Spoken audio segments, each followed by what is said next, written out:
ఈరోజు మనతో పాటు సీనియర్ న్యాయవాది కరుణాసాగర్ గారు ఉన్నారు. ఆయనతో మాట్లాడదాం. నమస్తే కరుణాసాగర్ గారు. నమస్తే అండి. పాస్పోర్ట్ అనేది భారతదేశ పౌరసత్వానికి అదొక ప్రూఫ్ కాదు, అంటే సిటిజన్షిప్కి అదొక ఐడెంటిటీ కాదు అంటున్నారు. ఇది ఎంతవరకు కరెక్ట్ అండి? డెఫినెట్గా కాదు. పాస్పోర్ట్ అనేది ఒక ట్రావెల్ డాక్యుమెంట్ మాత్రమే as per minister of external affairs directives ప్రకారము. ఓకే. పాస్పోర్ట్ అనేది మీరు ఈ దేశం నుండి వేరే దేశానికి వెళ్ళేటప్పుడు ఆ దేశంలోకి ఎంటర్ కావడానికి ఆ దేశ రాయబారం హై కమిషన్ నుంచి కానీ ఈ కాన్సులేట్ నుంచి కానీ you have to get a travel permission. ఆ ట్రావెల్ పర్మిషన్ వీసా అంటాం. వీసా తీసుకొని మీరు ట్రావెల్ చేయడానికి ఇది ఒక ట్రావెల్ డాక్యుమెంట్ మాత్రమే. Okay. Citizenship is a different aspect. Passport is governed by passport act. Citizenship act ప్రకారము ఉంటుంది కాబట్టి పాస్పోర్ట్ యాక్ట్ సిటిజన్షిప్ వర్తించదు. పాస్పోర్ట్ సిటిజన్షిప్ ప్రూఫ్ కాదు.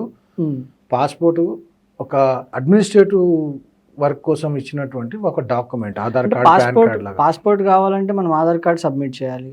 ఆధార్ కార్డు లోకల్ ఉండి ఇండియన్ అయితేనే పాస్పోర్ట్ వస్తుంది. యాక్చువల్లీ పాస్పోర్ట్ యాక్ట్ ప్రకారము పాస్పోర్టు సబ్సెక్షన్ 2 ప్రకారము పాస్పోర్ట్ ఇండియన్ సిటిజన్కి ఇస్తారు. కానీ పాస్పోర్ట్ పొందిన ప్రతి ఒక్కరు ఇండియన్ సిటిజన్ కాదు. ఎప్పుడు నీ సిటిజన్షిప్ అనేది లీగల్లీ ఛాలెంజ్ వచ్చినప్పుడు, నీ సిటిజన్షిప్ మీద క్వశ్చన్ వచ్చి అది కోర్టులో నీకు అది ప్రూవ్ చేయాల్సిన అవసరం వచ్చినప్పుడు passport will not be considered as a valid document to prove your citizenship. Okay. ఎందుకంటే సిటిజన్షిప్ అనేది కేవలం సిటిజన్షిప్ యాక్ట్ ప్రకారమే ఉన్న ప్రొవిజన్స్ ఫుల్ఫిల్ అయితేనే సిటిజన్షిప్ అవుతుంది. పాస్పోర్ట్ ఇచ్చినంత మాత్రాన సిటిజన్షిప్ కాదు. ఇక్కడ భారతదేశంలో in spite of all protocols, in spite of all police verifications కూడా ఇక్కడ డబల్ పాస్పోర్ట్ తీసుకున్నటువంటి సందర్భాలు ఉన్నాయి. ఫారినర్స్ వచ్చి ఇక్కడ పాస్పోర్ట్ తీసుకున్నటువంటి సందర్భాలు ఉన్నాయి. Indian passport. Yes. Aadhaar card, voter ID card తీసుకున్న వాడికి పాస్పోర్ట్ తీసుకోవడం పెద్ద విషయం కాదు. పోలీస్ వెరిఫికేషన్ చేస్తే అంటే అది ఇప్పుడు సిస్టమ్ ఫెయిల్యూర్ అవుతుంది కదా. సిస్టమ్ ఫెయిల్ కాదు. వాట్ హ్యాపెన్స్, పెద్ద దేశం, 150 కోట్ల జనాభా, ప్రతి ఒక్కరు రికార్డ్ మెయింటైన్ చేయరు కదా. అన్లెస్ నీ క్రిమినల్ రికార్డ్ ఉంటాయి కానీ పోలీస్ దగ్గర రికార్డ్ ఉండదు. క్రిమినల్ రికార్డ్ లేని వాళ్ళు చాలా మంది ఉన్నారు కదా. అంటే ఇప్పుడు ఇంత డిజిటలైజ్ అయింది ఇండియా అయినప్పటికీ ఇప్పటికీ ఫేక్ ఆధార్ కార్డ్స్ ఉన్న వాళ్ళు చాలా మంది ఉన్నారు. ఇప్పటికీ చాలా దగ్గర గోస్ట్ ఐడెంటిటీస్ ఉన్న వాళ్ళు చాలామంది ఉన్నారు. ఈ బెనిఫిషియర్స్ కోసమే ఆధార్ కార్డ్స్ క్రియేట్ చేసి బెనిఫిట్స్ పొందడానికి ఉన్న వాళ్ళు కూడా చాలామంది ఉన్నారు. మొన్ననే మీరు కాంగ్రెస్ ప్రభుత్వం కర్ణాటకలో గృహలక్ష్మి స్కీమ్ కింద కొన్ని వందల వేల మంది గోస్ట్ బెనిఫిషియర్స్ తయారయ్యారు. వాళ్ళు ఇదే ఆధార్ కార్డు, ఇదే రేషన్ కార్డు, ఇదే ఓటర్ ఐడి కార్డు వాడి చనిపోయిన వాళ్ళు, లేని వాళ్ళు కొన్ని నెలల నుంచి నెలకు 2,000 రూపాయలు వాళ్ళు లబ్ధి పొందుతున్నారు. గోస్ట్ బెనిఫిషియరీస్ అంటారు వాళ్ళు. సో ఇటువంటి తరుణంలో ఇంత పెద్ద దేశము, ఇంత పెద్ద వ్యవస్థను we can't zero in by single document ద్వారా యూ కాంట్ ఐడెంటిఫై దెమ్. కాబట్టి Aadhaar card, pan card, passport, ration card ఎట్లనో పాస్పోర్ట్ కూడా అంతే. ఓకే. అది ఒక ఐడెంటిటీ కోసం కానీ అడ్మినిస్ట్రేటివ్ పర్పస్కు, స్కీమ్స్కు, వాటికి పాడటం కానీ ఐడెంటిటీ ప్రూఫ్ మీకు అడ్రస్ ప్రూఫ్ లాగా పనిచేస్తుంది. కానీ passport is not proof of citizenship. అంటే ఇప్పుడు భారతదేశ చట్ట ప్రకారం సిటిజన్షిప్ని నిరూపించుకోవాలంటే ఏముండాలండి అసలు? సిటిజన్షిప్ యాక్ట్ ప్రకారం ఎవరైతే ఆ ప్రొవిజన్స్లో ఉన్నటువంటి మినిమం రిక్వైర్మెంట్స్ని క్వాలిఫై అవుతారో వాళ్ళు మాత్రమే సిటిజన్స్. రిక్వైర్మెంట్స్ ఏముంటాయండి? సిటిజన్షిప్ యాక్ట్లో ఏముంటుందంటే సిటిజన్షిప్ యాక్ట్లో 5 కేటగిరీస్ ఉంటాయి. 5 కేటగిరీస్లో first birth. Citizenship by birth అంటే మీ జననం, పుట్టుక ఇక్కడ భారతదేశ భూభాగంలో జరిగితే మీకు సిటిజన్షిప్ వస్తుంది. ఓకే. డిసెంట్ తల్లిదండ్రుల ద్వారా. రిజిస్ట్రేషన్, మీరు రిజిస్ట్రేషన్ చేసుకొని వేరే దేశం యొక్క పౌరసత్వం వదిలి ఇక్కడ దేశాన్ని రిజిస్ట్రేషన్ చేసుకుంటే. న్యాచురలైజేషన్ మరియు incorporation of territory. Incorporation of territory అంటే భారతదేశం వేరే టెరిటరీని, వేరే దేశం యొక్క భూభాగాన్ని తమ అంతర్భాగంగా చేసుకున్నప్పుడు ఆ దేశంలో ఉన్న ప్రజలందరూ కూడా ఈ భారతదేశ పౌరుల అవుతారు. ఓకే. ఈ ఐదు మార్గాల ద్వారానే భారతదేశం పౌరసత్వం దొరుకుతుంది. అంతేగాని మీ దగ్గర పాస్పోర్ట్ ఉన్నంత మాత్రాన, మీరు Aadhaar card, voter ID card, pan card, bank account ఉన్నంత మాత్రాన you can't be considered as citizen. Passport యాక్ట్లో ఉన్నటువంటి ఈ 5 మార్గాల ద్వారానే మీకు సిటిజన్షిప్ వర్తిస్తుంది. ఒకవేళ మీ సిటిజన్ మీద క్వశ్చన్స్, ఈ డౌట్స్ అరైజ్ అయ్యి కోర్టులో అవి పోయినప్పుడు ఈ passport, Aadhaar card, pan card, ration కార్డులు మీకు ప్రూఫ్ కావు. కేవలం ఈ 5 ఏదన్నా ఒక మార్గం ద్వారా మీ సిటిజన్షిప్ మీరు ప్రూవ్ చేసుకోవాలి. చెన్నమనేని రమేష్ అని వేములవాడ నుంచి ఎమ్మెల్యే ఉండి ఇక్కడ 2 సార్లు ఎమ్మెల్యే ఉండే. చెన్నమనేని రమేష్ యొక్క పౌరసత్వం మీద ఒక కేసు అయ్యింది. Chennamaneni Ramesh is holding German citizenship అయినప్పటికీ ఆయన ఇక్కడ పౌరసత్వం లేకున్నా ఇక్కడ ఎమ్మెల్యే టికెట్ తీసుకొని ఇక్కడ కంటెస్ట్ చేసి ఇక్కడ 2 సార్లు ఎమ్మెల్యేగా గెలిచిందని చెప్పి ఆయన మీద ఓడిపోయినటువంటి వ్యక్తి ఎవరు ఇప్పుడున్నటువంటి సిట్టింగ్ ఎమ్మెల్యే ఆయన కేసు వేసాడు. ఆ కేసులో ఏం ప్రూవ్ అయ్యింది? చెన్నమనేని రమేష్ పౌరసత్వం ప్రూవ్ కాలేదు.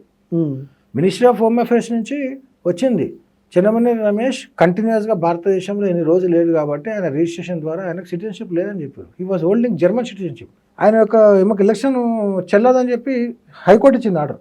దాన్ని సుప్రీంకోర్టు ఛాలెంజ్ చేసిండు. కానీ అది డెలివరీ వచ్చే లోపల జడ్జ్మెంట్ వచ్చే లోపల ఇక్కడ ఎలక్షన్స్ అయ్యాయి. అట్లా పౌరసత్వం మీద చాలాసార్లు క్వశ్చన్ వస్తుంది. డ్యూయల్ సిటిజన్ తీసుకోను, వేరే పని కోసం వేరే దేశానికి వెళ్ళి అక్కడ సిటిజన్ తీసేసుకొని ఇక్కడ సిటిజన్ వదిలేసుకోవడం చాలామంది ఉంటారు. అట్లా వాళ్ళ తర్వాత వాళ్ళ అవసరాల నిమిత్తం ఇక్కడికి వచ్చి ఇక్కడ సిటిజన్షిప్ క్లియర్ చేయడాలు ఉంటాయి. ఇవన్నీ కూడా పాస్పోర్ట్ ఉన్నంత మాత్రాన సిటిజన్షిప్ కాదు. సిటిజన్షిప్ యాక్ట్ ప్రకారం ఉన్న 5 ప్రొవిజన్స్ ద్వారానే మీరు సిటిజన్షిప్ పొందగలరు. అంటే బర్త్ సర్టిఫికేట్ ఉంటుంది, పాస్పోర్ట్ ఉంటుంది, ఆధార్ కార్డు ఉంటుంది, ఓటర్ ఐడి ఉంటుంది.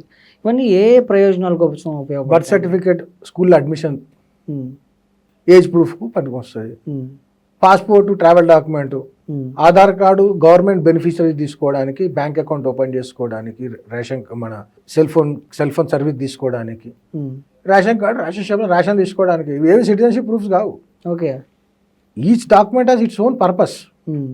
ఇవి కేవలం నీ ఐడెంటిటీ ప్రూఫ్, నీ ఫోటో ప్లస్ నీ నేము, నీ సన్ ఆఫ్, ఆక్యుపేషను, నీ అడ్రస్తో సహా ఉంటుంది. కాబట్టి నువ్వు పలానా వ్యక్తివి, కానీ ఒక గవర్నమెంట్ ఇష్యూ చేసిన డాక్యుమెంటే, కానీ నువ్వు సిటిజన్ ఆఫ్ ఇండియా అని ఎక్కడ రాసి ఉండదు దాని మీద. విదేశాల్లో ఎన్ఆర్ఐస్ ఉంటారు, మన ఇండియా నుంచి అక్కడికి వెళ్ళిన సెటిల్ అయిన వాళ్ళు కానీ వెళ్ళిన వాళ్ళు కానీ, ఇప్పుడు వాళ్ళ పరిస్థితి ఏంటండి? వాళ్ళ పరిస్థితి ఏంది? ఇక్కడి నుంచి అక్కడ పోయిన వాళ్ళు వర్క్ వీసా మీదనో స్టూడెంట్ వీసా మీదనో పోయి అక్కడ ఉండి ఇక్కడ సిటిజన్షిప్ ఉంచుకొని అక్కడ వర్క్ చేసుకొని వాళ్ళ పని అయిపోయిన తర్వాతనో వాళ్ళ చదువు అయిపోయిన తర్వాత భారతదేశానికి వస్తే వాళ్ళకి ఏం ప్రాబ్లం లేదు.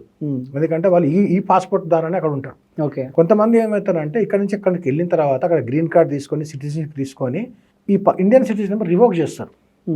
రివోక్ చేసిన వాడికి భారతదేశంతో అవసరమే లేదు. ఇంకా కొంతమంది డ్యూయల్ సిటిజన్షిప్ ఉంటుంది, ఓవర్సీస్ సిటిజన్స్ ఆఫ్ ఇండియా. వాళ్ళకి ఏమవుతుంది అంటే వాళ్ళ సిటిజన్షిప్ ఉంటుంది. పాస్పోర్ట్ లేనంత మాత్రాన సిటిజన్షిప్ లేదని కాదు, పాస్పోర్ట్ ఉన్నంత మాత్రాన సిటిజన్షిప్ ఉన్నట్టు కాదు. Passport is not proof of identity. అంటే పాస్పోర్ట్ ఉంటేనే పాస్పోర్ట్ లేకుంటేనే అని కాదు.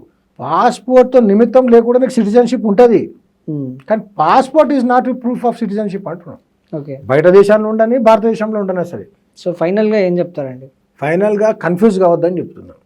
పాస్పోర్ట్ యాక్ట్, సిటిజన్షిప్ యాక్ట్ అనేది 2 separate acts. Passport act passport ఎవరికి ఇవ్వాలి, ఏ లైన్స్లో ఇవ్వాలి, దానికి ఏం గైడ్ లైన్స్ ఉన్నాయి, ఎన్ని సంవత్సరాలకు ఇవ్వాలి, ఎన్ని రకాల పాస్పోర్ట్స్ ఉన్నాయి. డిప్లొమాటిక్ పాస్పోర్ట్ ఉంటుంది, తర్వాత టెంపరీ పాస్పోర్ట్ ఉంటుంది, మా తత్కాల్ పాస్పోర్ట్ ఉంటుంది, జనరల్గా ఇష్యూ చేసే పాస్పోర్ట్ ఉంటుంది. ఈ రకమైన పాస్పోర్ట్స్ ఎవరికి ఇవ్వాలి, ఎప్పుడు ఇవ్వాలి, ఎప్పుడు ఇవ్వద్దు, ఎప్పుడు రివోక్ చేసుకోవాలి, ఎప్పుడు సస్పెండ్ చేయాలి, ఎప్పుడు సీజ్ చేసుకోవాలి, ఎప్పుడు సరెండర్ చేయించుకోవాలి అనే గైడ్ లైన్స్ పాస్పోర్ట్ యాక్ట్లో ఉంటాయి. సిటిజన్షిప్ యాక్ట్లో ఎవరికి సిటిజన్షిప్ ఇవ్వాలి, ఎట్లా సిటిజన్షిప్ అవుతాడు, by birth, by descent, by naturalization, ఏ రకంగా వాళ్ళకి సిటిజన్షిప్ ఇస్తాము, సిటిజన్షిప్ ఎప్పుడు రివోక్ అవుతుంది, ఎవరెవరికి ఇవ్వచ్చు, భారతదేశం నుంచి ఈ దేశంలోకి సిటిజన్షిప్ అమెండ్మెంట్ యాక్ట్ ప్రకారం ఎవరైతే పాకిస్తాన్, బంగ్లాదేశ్, ఆఫ్ఘనిస్తాన్లో మత హింసకు గురై వచ్చినటువంటి హిందువులకు ఇవ్వచ్చు అనేది సిటిజన్షిప్ యాక్ట్. ఇది సిటిజన్షిప్ గవర్న్ చేస్తుంది, ఇది పాస్పోర్ట్ని గవర్న్ చేస్తుంది. అంతేగాని పాస్పోర్ట్ యాక్ట్ని సిటిజన్షిప్ కలిపేసేసి పాస్పోర్ట్ ఉన్నోడు సిటిజన్షిప్ ఆఫ్ ఇండియానే, పాస్పోర్ట్ ఉన్నా కానీ సిటిజన్షిప్ పనికి రాదని అంటే ఇది తప్పు అని ఇవన్నీ మాట్లాడద్దు, పొలిటిసైజ్ చేయకూడదు. This are 2 separate subjects. ఈ 2 సబ్జెక్ట్ని కలిపేసి జనాలను కన్ఫ్యూజ్ చేసి అనవసరమైన భద్రతా భావాన్ని క్రియేట్ చేసే ప్రయత్నం చేయకూడదని చెప్తాను. రైట్ అండి. Thank you so much.